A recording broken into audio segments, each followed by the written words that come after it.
I was going to try and squeeze it into the last news video, but I felt like it was a misstep, or it would have been a misstep, to squeeze it into the last video and not have it in this one, or have it in a standalone. But in a recent podcast interview, Cody Rhodes mentioned the likelihood, both the likelihood of, and how he believes the titles could be split after WrestleMania. That the authority,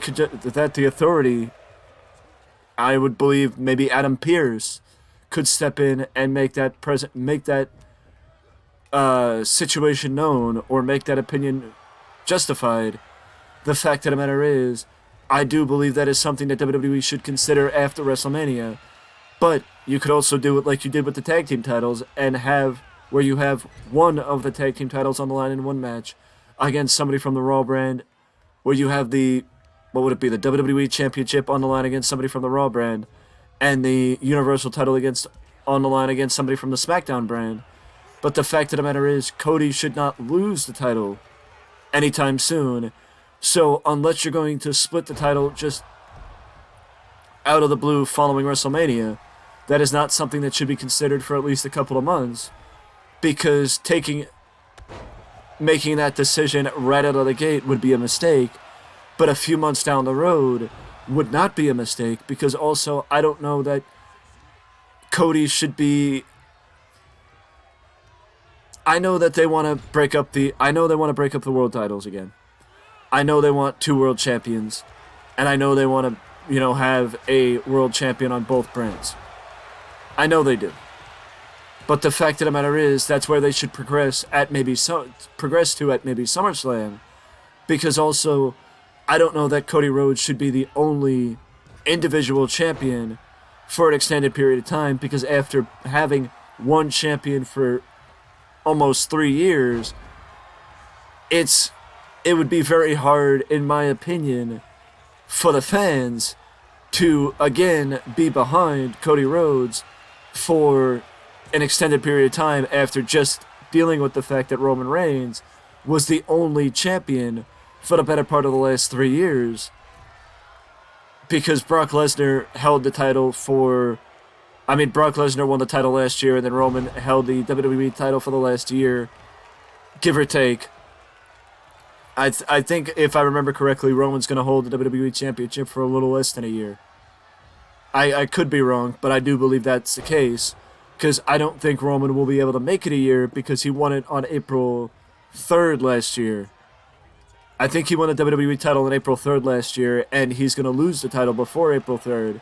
So technically, he will lose the title at 364 days and not hold the title for a year. Technically. Technically he will not hold the title for a year. But with the fact that he has held both titles for the better part of the last year, I think expecting the fans to want to see somebody hold the title for 6 months, another 6 months to a year, and be the only champion would be uncharacteristic of WWE, and a wrong thing to expect from the fans. So I do think that WWE will have to make the decision sooner rather than later of who will take one of the titles away from Cody Rhodes, and how they're gonna get the belt off of him.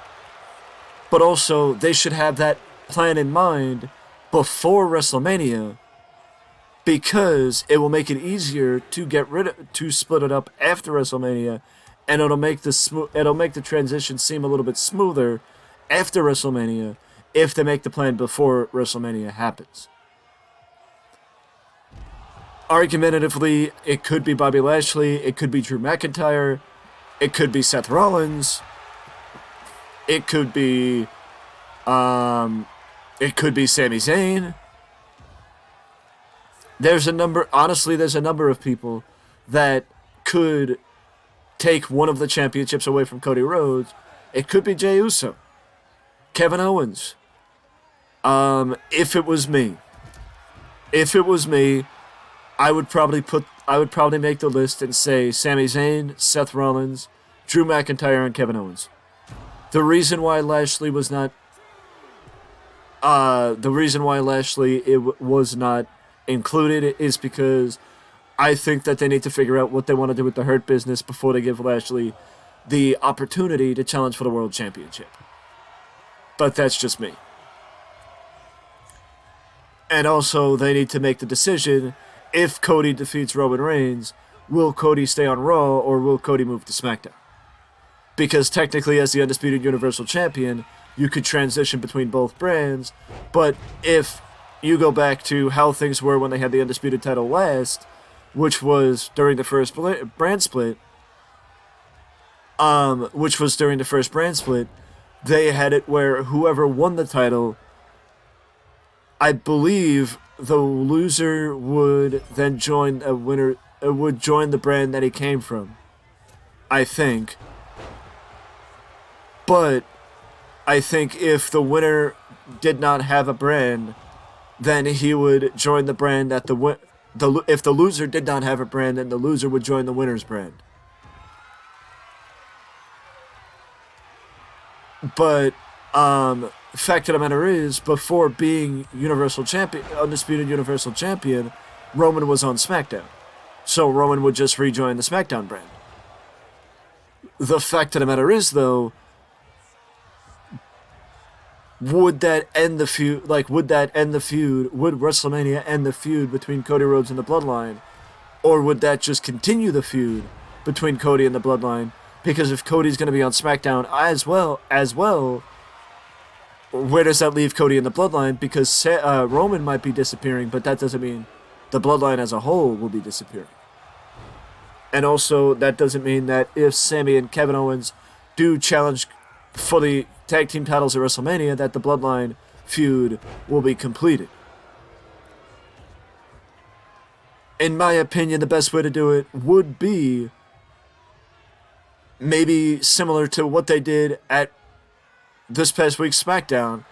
Have a match where a inconclusive finish takes place, and then you split up the championships, either in a triple threat match, like people have mentioned, where some people wanted Sami Zayn and Cody Rhodes to challenge for the tag team for the Undisputed Universal Championship at WrestleMania, and they wanted Sami and Cody to fight in a triple threat where both of those guys win each title and Roman does not take a fall. Where people made it, conclusively that both people could win or Roman could win Roman could keep one title and lose the other in a triple threat. That is the easiest way to do it. In my opinion, that is still the easiest way to do it. That is how Kurt Angle lost both championships in 2000 at WrestleMania 16, in by far the best match on WrestleMania 16. He lost both titles in a triple threat match without being pinned, because Benoit pinned Jericho and Jericho pinned Benoit, and both men ended up winning.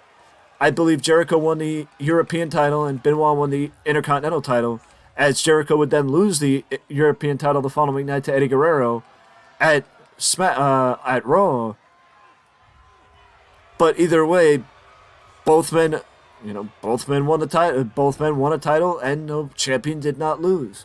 That's the perks of that's a disadvantage of the triple threat match, but also the perks of the triple threat match, because it would allow the title to be split conclusively. It would allow the title to be split conclusively, and it would allow WWE to split up the championships again, which I think everybody knows how much WWE wants to split up the championships again, because that has been something that WWE has been talking about for months at this point, thanks in part to their broadcast colleagues, the USA Network, wanting a champion back on Monday nights. Which, if Cody does beat Roman, then USA Network will get their wish of a champion being back on Monday nights. But let me know down in the comment section below what you think is the best way for WWE to break up the championships, and if WWE should do the same with the tag team titles. I think having one set of tag team titles for WWE is better, because the tag team division is weak enough already, so you don't need to spread it between Raw and SmackDown. you don't need to spread it between Raw and SmackDown. You could have one set of titles for both brands, and it would help create depth within the division if they're only competing for one set of tag team titles instead of two. But also, I just want to point out that the contenders list for the world title will expand dramatically if WWE does split up the championships, which after WrestleMania, I'm sure that will be something that is not just considered, but is seriously put into plans, and we will start hearing rumors about following WrestleMania. Because of the fact that it is very likely and something that WWE did not consider under Roman, because they didn't want to have someone defeat Roman and not have, they wanted Roman to lose both championships and not just one if he was to lose the WWE title. Or if he was to lose in general. Which I completely understand, because after 2.5 years of Roman not losing, his first loss should be for both championships and not just one. But this is just my opinion. Also, I just want to say the coverage of WrestleMania weekend is going to be a little bit crazy, because we have Impact Wrestling's joint show with New Japan on March 30th, Supercard of Honor on March 31st from Ring of Honor, and also the Rampage preview on March 31st, as well as the Hall of Fame induction ceremony, SmackDown, and also WrestleMania on April 1st and April 2nd. So it is going to be a busy 4 days as far as content is concerned, and I hope you guys are looking forward to it as much as I am, because this is the first time for me that I'm actually going to be actively involved in WrestleMania weekend, because I will be putting up coverage as often as I can and putting up videos as often as I can over the course of WrestleMania weekend. But again, let me know down in the comment section below what you guys think should happen as far as the World Championship after WrestleMania, and if Cody Rhodes does win, how should WWE split up the championships? Let me know down in the comment section below, and I will see you in the next video.